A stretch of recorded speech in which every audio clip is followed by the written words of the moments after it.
Nous sommes tous égaux devant la mort. Wa kullu nafsin dha'iqatul maut.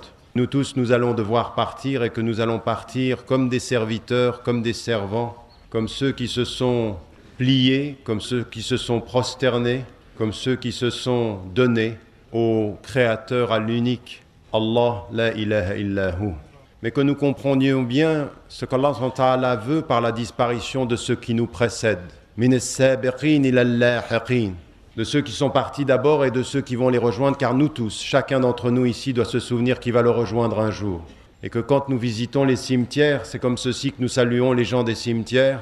Vous êtes ceux qui nous ont précédés, nous vous rejoindrons un jour.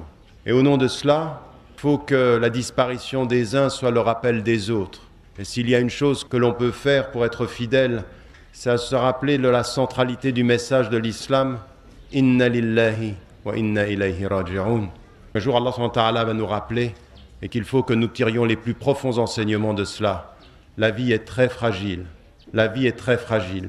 Ne l'oubliez jamais comme l'un des plus grands enseignements que nous envoie la disparition de quelqu'un que nous avons aimé. Et ça, c'est un enseignement le plus important parce que Allah SWT, quand on souffre, ça ne veut pas dire qu'il ne nous aime pas. C'est bien le contraire que dit le hadith du prophète alayhi salam. Dieu met à l'épreuve ceux qu'il aime. Que votre souffrance soit un rapprochement de Dieu, jamais une distance vis-à-vis des hommes. Ne cherchez jamais dans la souffrance l'excuse dans le travail, mais cherchez dans la souffrance le rapprochement avec le Très-Haut. Que cet enseignement soit aussi un enseignement important.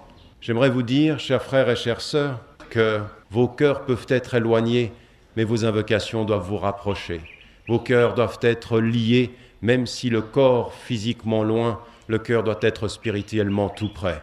La capacité de dire, la résistance, la capacité de rester debout malgré les problèmes, qu'un musulman doit savoir se prosterner devant Dieu et rester debout devant les hommes. Sachez simplement une chose, la fidélité au message de l'islam, c'est de continuer à prier, c'est de continuer à jeûner, c'est de continuer à invoquer. Mais surtout, chers frères et chères sœurs, s'il y a un message qu'il faut que nous retenions, c'est qu'une musulmane et un musulman sur la terre, au nom de ce que l'islam doit faire de lui, doit changer cette terre pour qu'elle soit meilleure. Vous n'avez pas le droit d'être des musulmanes et des musulmans spectateurs du monde, passifs. Ça ne nous vous est pas permis. Il est une obligation, c'est celle d'invoquer. Il est une autre obligation, c'est celle de s'engager pour changer le monde.